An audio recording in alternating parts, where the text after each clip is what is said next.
的愁，这一次握紧命运绝不低头。天黑已难受，无谓的梦等谁成就？风雨聚散，孤帆摇曳的浮游。身份在荆棘中孤身的花朵，鲜艳被刺破，却让我渡边界上出逆风飞翔的轮廓。穿过心的万物生长，就算梦被忘，抚平汹涌的巨浪，冲破心的深山跌宕，有勇气抵抗，拥抱宿命的印章，为爱才有光，为爱肆意疯，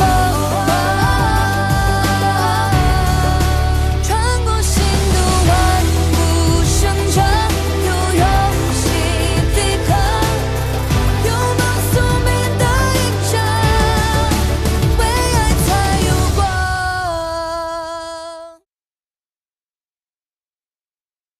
花大姑娘，好啊，交个朋友，玩会儿。快走，快走！什么人呢？跟我们家小鸡小鸭似的，光跟人还别叫。走啊！哎呀，还不如咱家小鸡小鸭呢。他们把你当成了你花姐姐，故意想欺负咱。赶紧走！啊！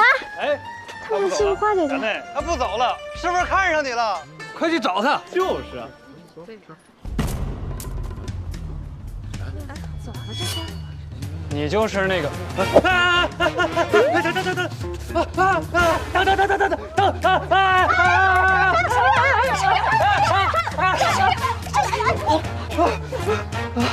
芍药，你不是花指啊？你记清楚啊！我叫芍药，你再欺负我花姐姐，你试试！泼伞，你没事吧？你没事吧？真的完了。他以后再来找花姐姐麻烦怎么办？拿针扎他。我毒死他啊！行行行，快走吧，别叫姑娘担心了。生气了啊，快走！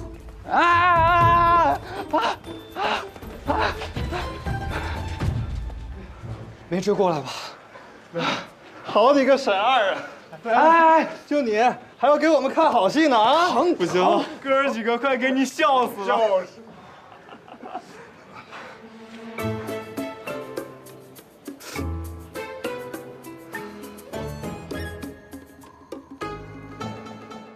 白日赚了159，晚上花去了32，利是多少127。对了，姑娘，他们看我挨家挨户都在谈，生怕便宜了别降，都自个儿争着降价呢。到最后的价都比之前低1半多。中间这家棺材铺价格是最低的，房屋也是新建的。不用选了，3间都要。你找人把这3间的墙打通，连成1间，靠着河的那一边要开窗。好。星辰落，东方过，窗前白驹走过，宣纸上落笔墨，句句都写下我。这可是大事啊！的执着，光在一瞬间散落，被影子困住那个我，告别冰冷的角落。让梦鲜活，好的回忆被风吹至难搜，描出自由的轮廓。好多故事我终于有资格以勇敢口吻说，如果大雨再一次落，我才不会狼狈的闪躲，吹痛的脸跑，不是跑，傻的呀你！蹲下。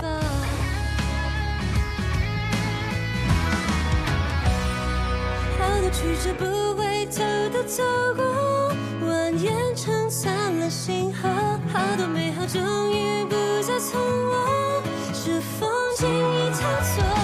如果时间会有颜色，你看这样会不会好一点？可以啊。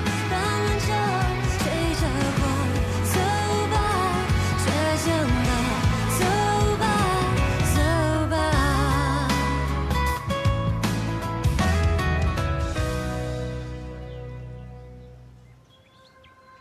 那些信若当真与凤翔宫有关，陛下定不会放过花将。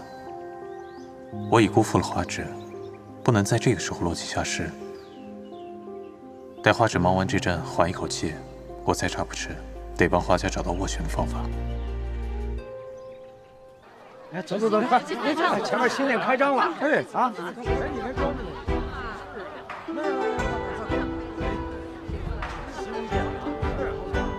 看着不错呀，人家很多呀。来，看。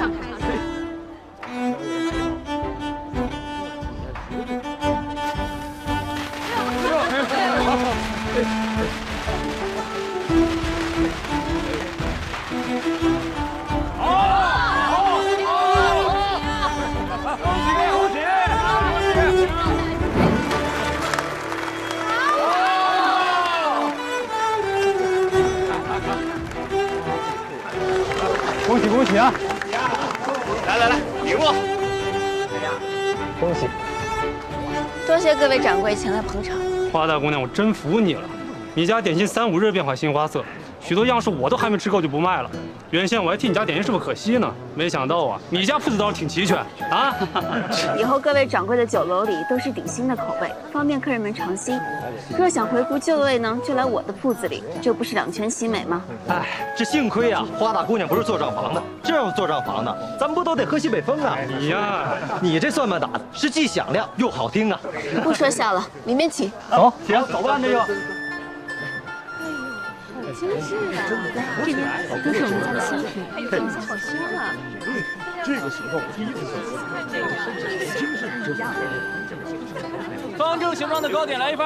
来了，之前，稍等啊。衣服啊，这些都是我家师傅根据花的样式制作的。哦。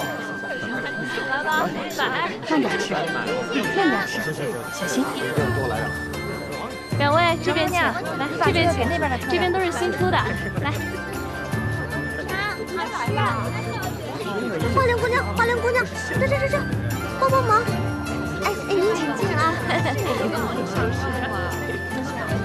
来让一下，谢过，云来酒楼，这里送到2盒，桂花糕。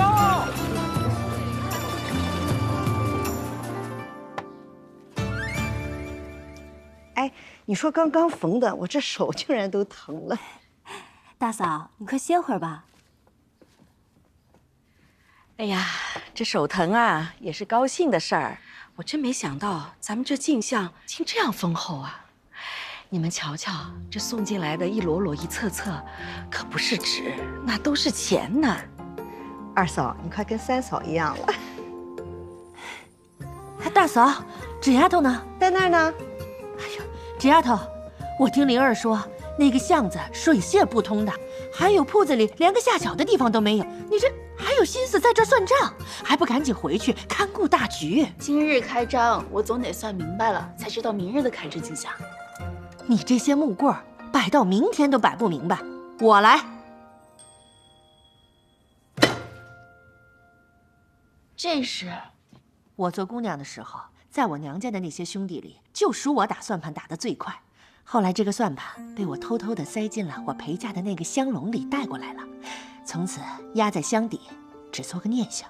没想到它也有重见天日的一天。三婶啊，倒是有前后眼。这抄家的时候，不仅藏了金银，还藏算盘呢。总比你那些鞋呀袜呀的有用吧？那是。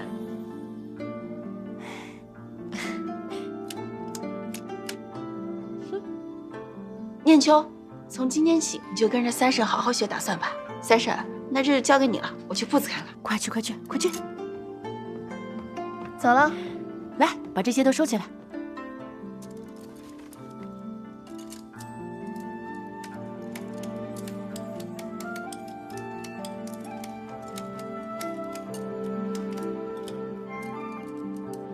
随便看看。迎春，哎，一口气开这么多铺子，忙都忙不过来，竟叫我也一同来这赎罪。林姑娘，今日开张实在忙不过来，明日便不劳烦你们了。林姐姐，你尝尝，这个栗子糕很好吃的。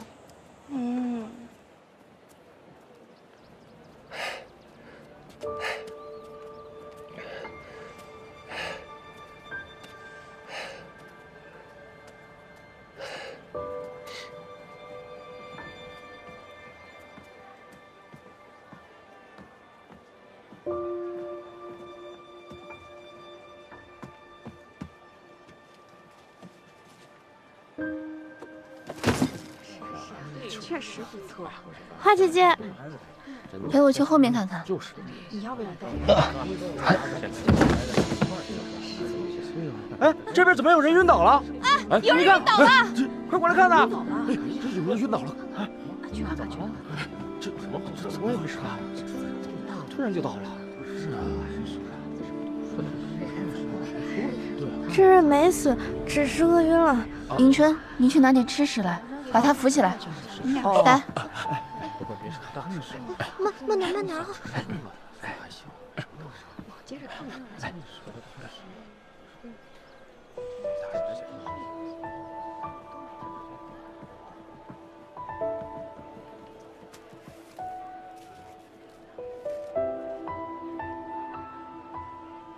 好诗啊，姐姐，你快看看。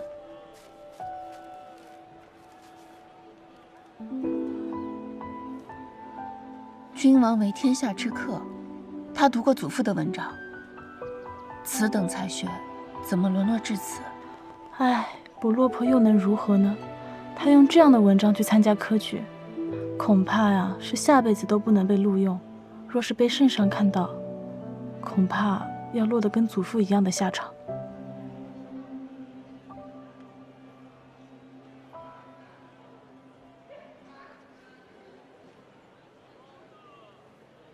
你醒了，好些吗？嗯。多谢，告辞了。你的诗文都不要了吗？自是高枝无俗韵，何妨若叶有余寒。可是你写的。敢问郎君姓名？在下姓郑，名之。多谢诸位娘子大救。我如今身无长物，唯有数卷诗文，笔肘自珍，望娘子还我。郑郎君家在何处？何处高就？百无一用是书生，无处栖身，亦无处可用。能否借一步说话？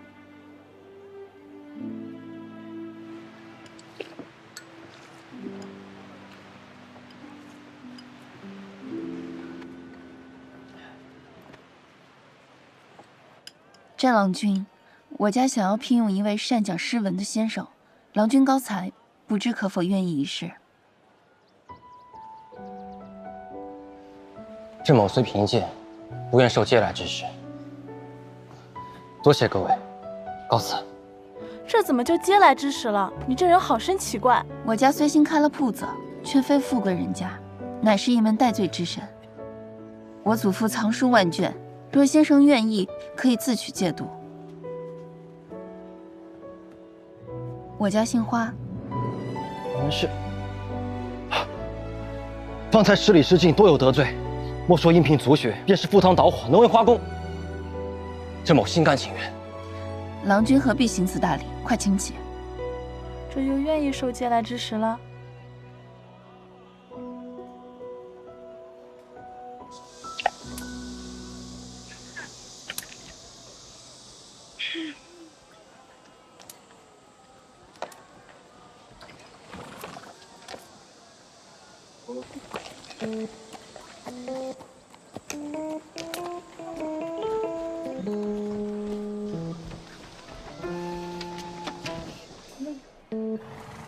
这坏人又来欺负花姐姐，幸好我早有准备。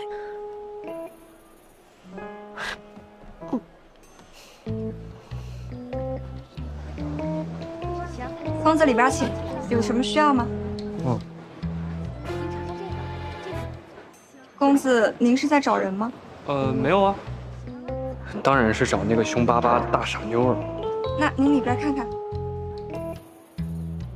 看看想吃点什么。那就这个，帮我拿一个吧。好。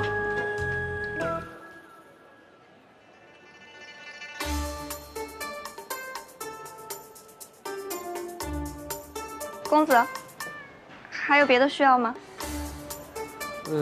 一样帮我拿一个吧。哦，好。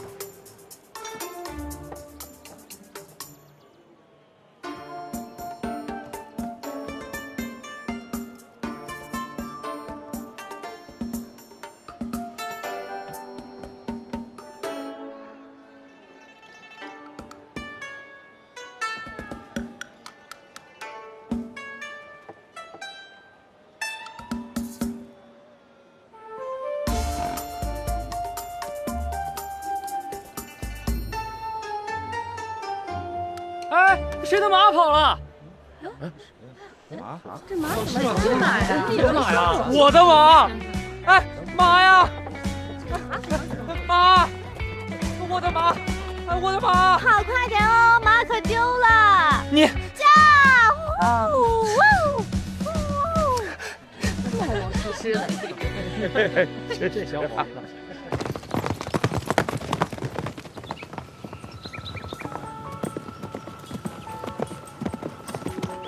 哎，嘿，慢点，小心着骑呀！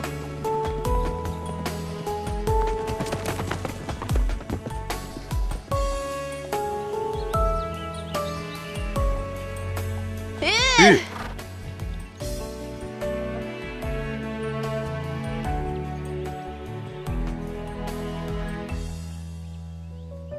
我自己可以。你头回骑这么久，我怕你腰疼，腿也麻。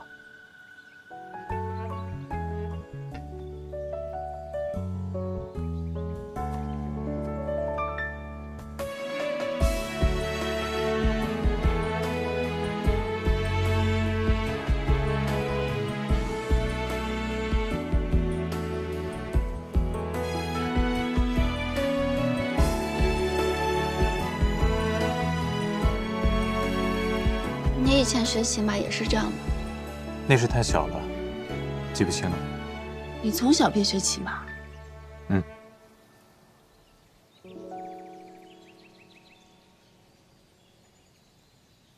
你是想问，皇都中能供孩童骑马的人家非富即贵？如果真是这样的出身，为何会去参军？又为何会去你家当武先生？对不住啊。你都没问出口，抱歉做什么？况且认识这么久了，你也从没探问过我什么。其实从见你第一面我就好奇，只是觉得问起来太冒昧。要是现在问，又怕你会多想。对我这么客气，看来你我之间还是生疏了。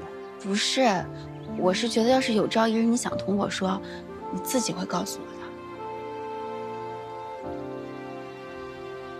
我年幼丧母，父亲再去，从小被我伯父一手教养大。是他教我骑马，教我读书。后来我去参军，也是为了报他的恩情。其实我还有很多话想跟你说，希望有朝一日，我可以原原本本都讲给你听。但现在我们就这样，骑骑马，吹吹风，好吗？好。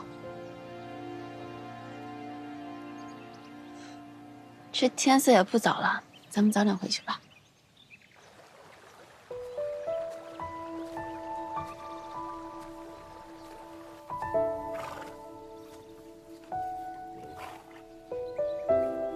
恐怕等我说了，我们就再也不会这样相处了。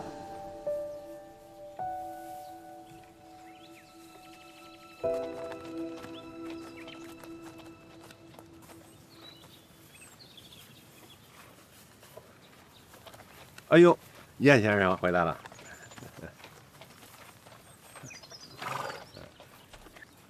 燕先生，那个纸哥呢？老张放心，我先送他去了铺子里，晚些时候他会回来。那有劳燕先生了。您瞧纸哥这一天的，哎呀，全是他的劳累呀。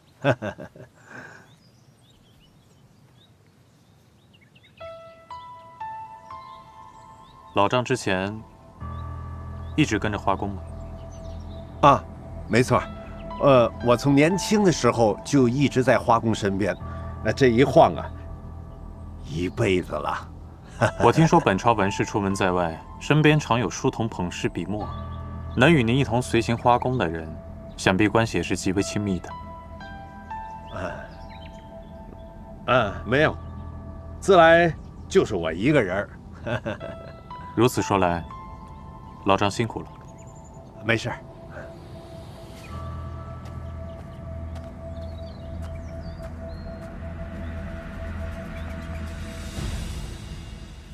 钟叔啊，哎，纸哥，你不必忙活这些叶子他们会扫掉的。啊，没事儿，我活动活动身体。哎，志哥，那燕先生是什么来历？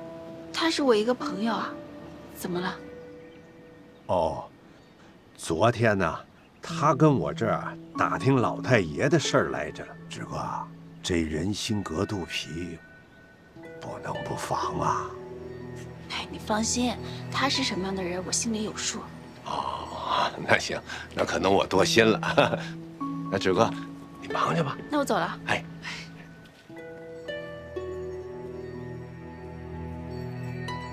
今天的课啊，就由这位小郑先生来讲。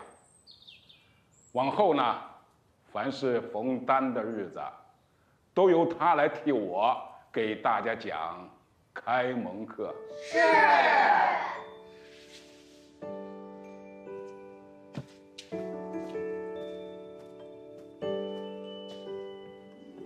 小郑先生好。我还以为是什么厉害先生呢，这回放心了。刚才忘了说，开蒙课上不许嬉笑闲话，不许乱摸乱动，不许分心跑神。这堂课我们来讲千字文。天地玄黄，宇宙洪荒，你看我，啊，你看我这个厉害吧？不许说话！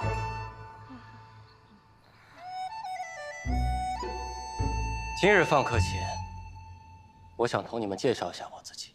你是郑先生，我们都认识。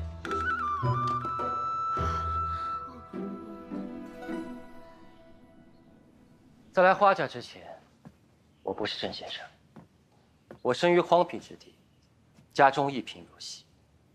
4岁那年，我父亲因无钱之病而死，母亲改嫁另投他乡，从此我便居住在姑母家。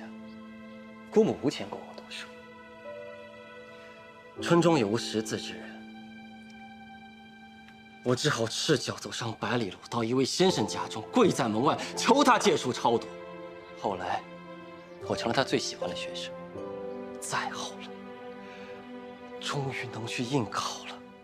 过了周试，我一路为人抄书写信换钱，靠着2只脚走到了这皇都。或许，周试就是我的终点了。当我头一次看见这学堂的时候，晚上我就做了个梦，梦到我还是你们这般年纪，坐在这学堂里有纸有笔，我想什么时候学都可以。我太高兴了，就孝心了。在我做先生之后，常有你们家人来看我，送这送那，忧心忡忡，请我从严教导。我想说的是，你们还年少，莫负光阴。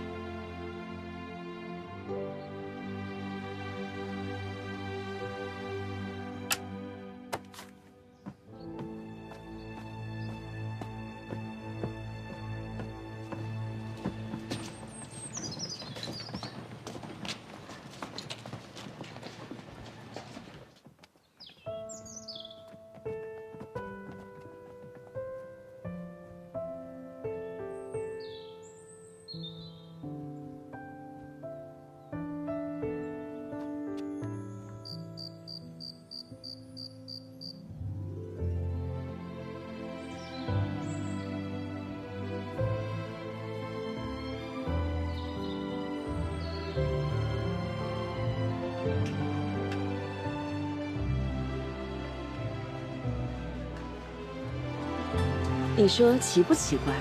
这前几日我悄悄地去学堂看了一眼，这几个皮猴子啊，竟然昂首挺胸地跟着先生们念呢。你说，莫非这郑先生会下咒？看来我该多给郑先生赠些束修了。对对对，由他和穆先生教着，何愁孩子们不上进呢？昨日啊，李哥回来同我说，今日放客要来铺子里帮忙，着实吓了我一跳。这要换成往日，早就问我要几个小钱儿，上街上疯跑去了。大哥带你们吃点心。吃点心去。怎么了？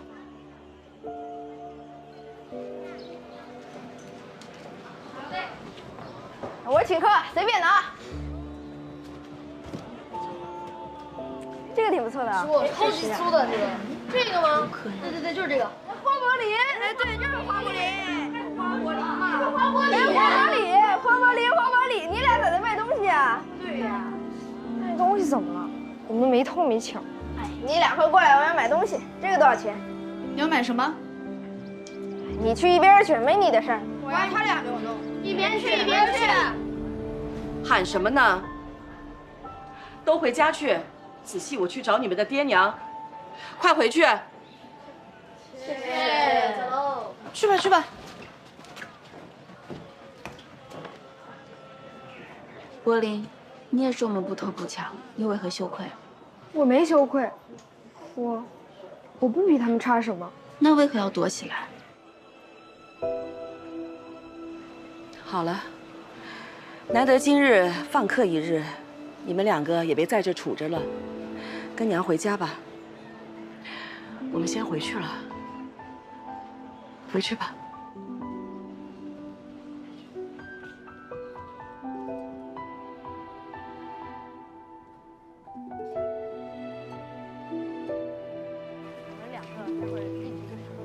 回去想吃什么好吃的，娘让他们做。哎，来了，哎，走。小黄狼！哟，花家的小罪人，你不卖货了？怎么被我们学堂逐出去，就只能在大街上乱跑？你们让开，少看不起人。我们如今有吃有穿，有地方读书。我们先生比你们私塾里的好多了。说得对，我们走，别理他们。走。哎，别瞎掉大牙了！你家是开铺子卖吃食的，一个铜板从人家嘴里扣钱，你姐姐都成黄董里的馅饼了。你说家小货郎，不许再唱了！不许再唱！那怎么办？卖人也不一行。狐狸，别打了！我都说了，不错嘛，可以吧？哎，点心其实还不错啊，打了我们了，我带你们来看的呀。没有，对，搞什么玩意儿？二婶怎么回来了？芷儿，这钱是挣不完的。咱家虽说不如之前过得富足，但也不缺衣少穿的。你一个女孩子家，整日奔波，又抛头露面，总也不是个办法。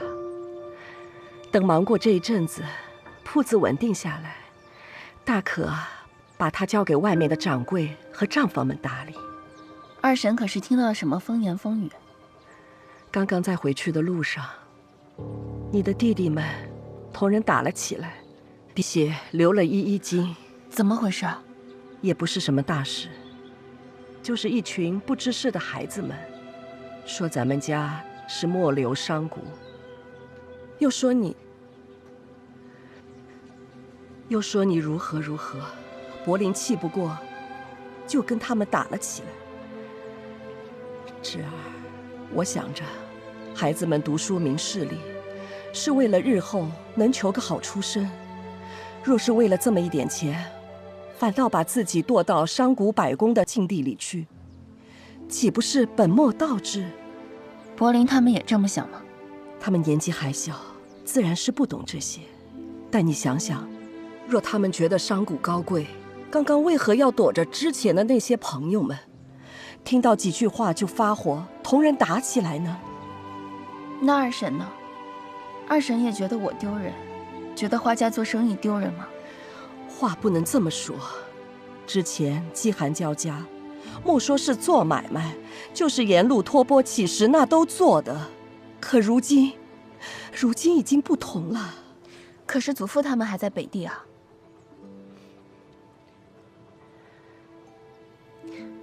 算了，二婶，这天色不早了，铺子里也忙得差不多了，我先陪您回去。走吧。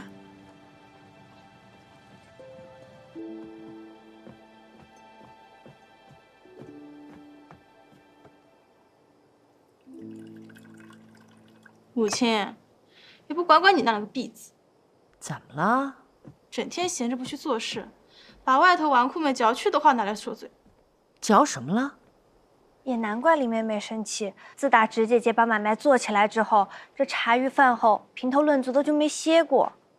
左右又没嚼到你头上，你发什么邪火啊？母亲有所不知，前阵子有一伙子闲人编排直姐姐一个还不够，竟编了个百花谱出来，虚虚实实的编排了一些花家的姑娘在上头，还都取了些混号。有灵儿的？林妹妹从前是名满进门的才女，人尽皆知的，便被安排了个女教书的名号。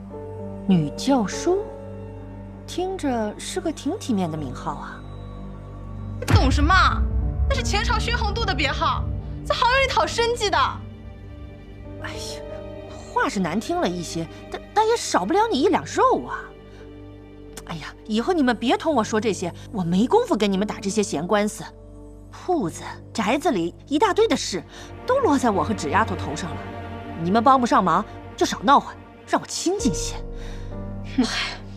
你现在倒是同他走得清静，也不管我这个女儿了。你从前就是个巨嘴葫芦，如今倒是开了窍，风光到了天上去了。又是掌家开铺子，又是办学堂，好名头都让他一人占尽了。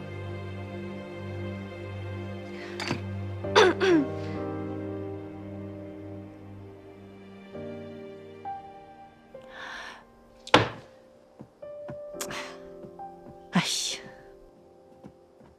林妹妹，哎，纸丫头，别管他了。我跟你说啊，这2天我焦头烂额的，嘴巴里都长燎泡了，水都喝不下去。咱们赶紧去看账吧。哎，怎么不找念秋帮忙？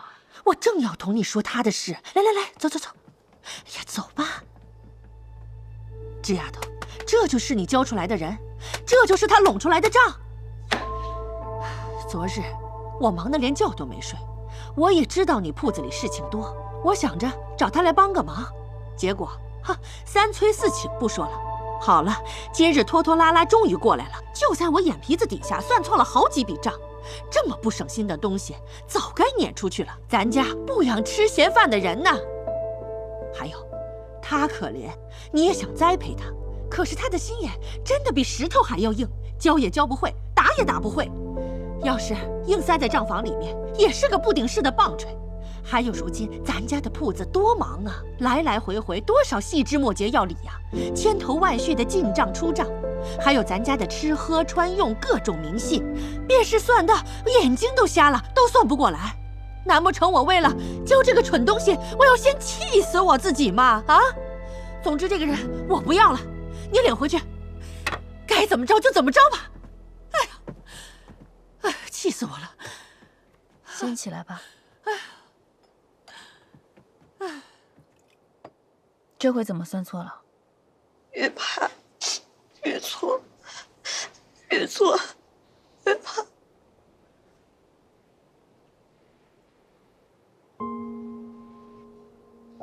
去找芍药给你上点药，先休息吧。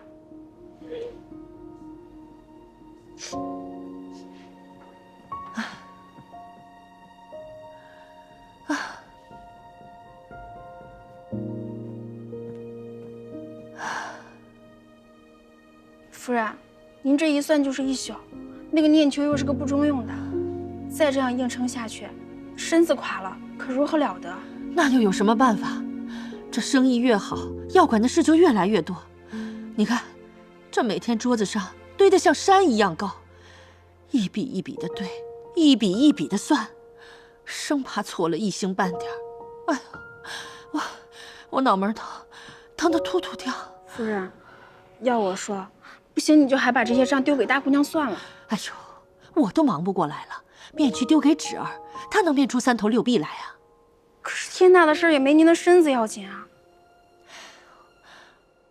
我在想啊，我好歹以前也是个长家娘子，我怎么现在就糊涂了，单打独斗起来了？燕珠，你给我去一趟夏家的布庄，去找夏明，你跟他说，让他来见我。这夏明是什么人？是我娘家家生的奴才，从小跟着我学管账的。在我出嫁的时候，我还举荐了他当二掌柜呢。听说他如今还混得有头有脸的，我自己忙不过来，我得找个信得过的人过来帮我呀，对不对？不然我自己都累死了。我这就去。哎，颜珠啊，你先避开这里的人，先不要让大姑娘和老夫人看见，免得他们多心啊。我明白，你放心吧。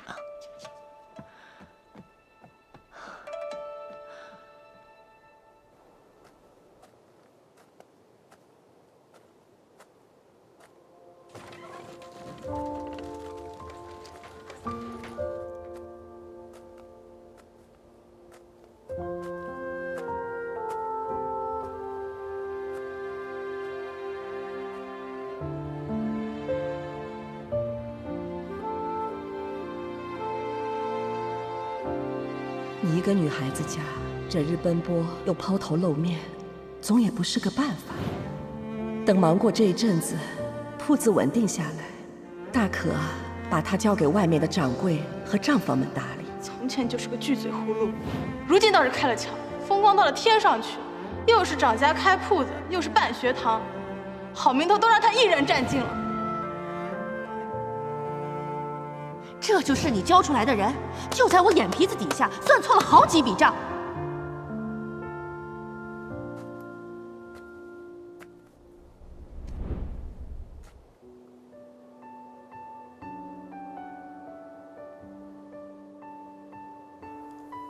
这么晚了，马都睡了，也没课可上。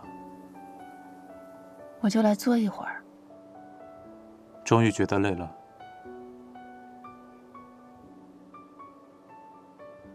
今天天气不错，星星都比平日里多些。你有多久没看过星星了？我都忘记这回事了。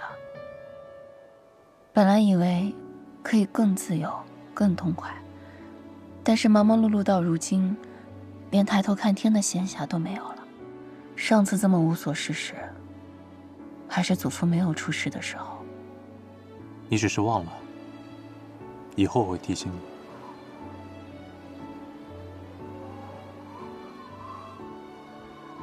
冷不冷？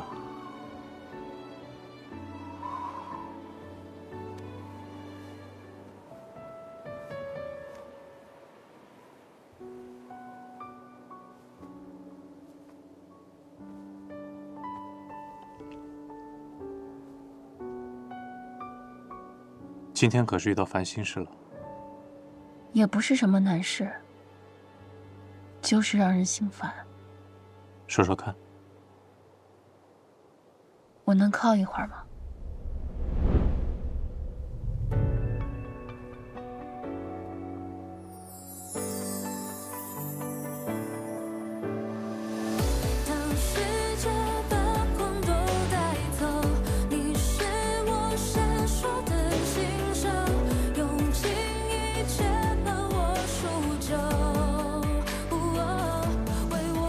顾妍希，你什么也给不了他。再往前走，只有更多的欺骗。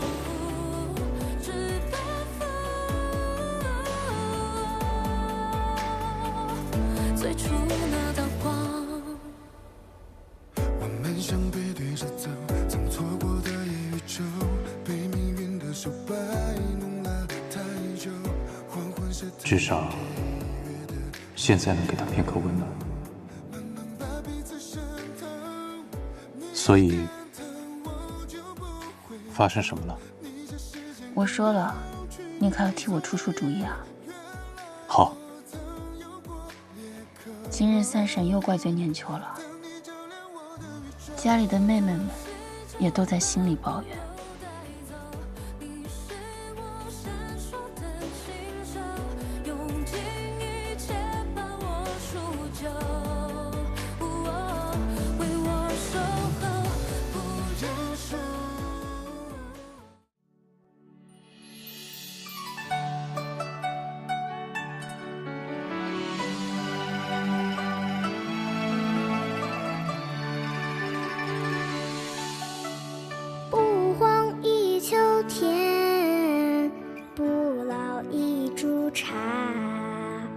天落水，鸟吃虫，记忆流飞。心学为观，心理为改。茶叶或粗浅，滋味乃春天。啊，明前夕，菜少许。啊，公平传烂漫。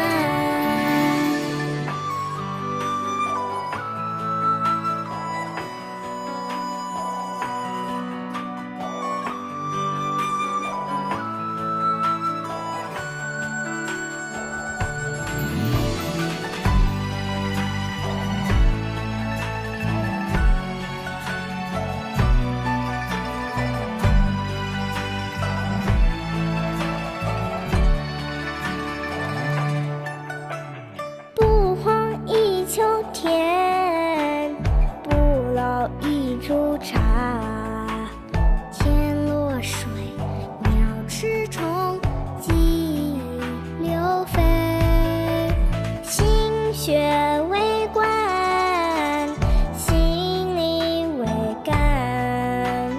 茶叶或粗浅，思维乃春天。